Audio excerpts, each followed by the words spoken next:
Magsangag tayo. May tira akong konting adobo. Lagyan natin konting mantika. Huwag na natin lagyan ng bawang kasi adobo. Kaya ng mga gulay. Grabe. Ilagay na natin yung aking tirang adobo. Ginusing-gusing ko na ere. Diba? Masarap sa ano sa kanin. Pork adobo ito. Samahan natin yung kanin. Samahan natin ang kanin. Samahan natin yung adobo.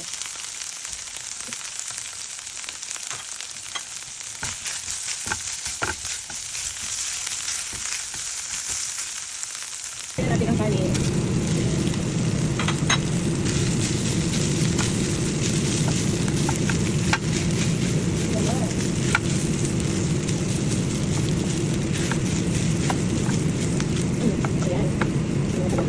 Hindi natin kailangan lagyan ng asin kasi malasa na yung adobo.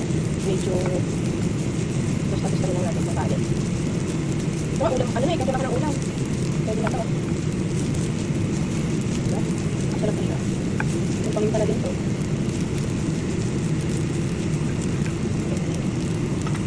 Ito na natin sila lang. Salin lang natin sa bowl.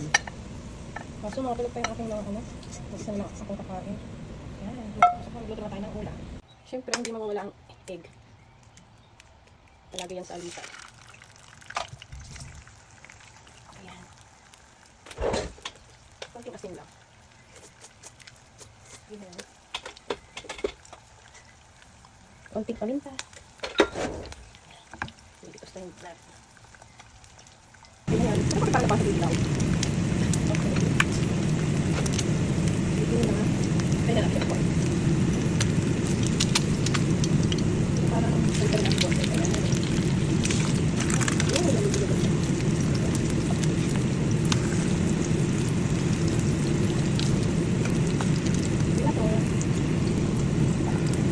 Siyempre, ito tayo ng kape. Hindi mawawala yan sa almusal.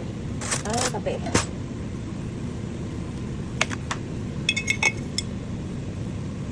Kape na yan. Black coffee muna tayo. Black coffee, no sugar. Ito na ang ating black coffee. Kain na tayo. Kain na tayo guys. Mag-isa lang akong kakain kasi tulog pa ang mga anak ko.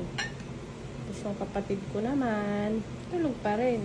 Kaya mag-isa lang ako lagi nagbe-breakfast. So, okay na siguro tong kanin natin. Diet tayo, char. Tapos, black coffee.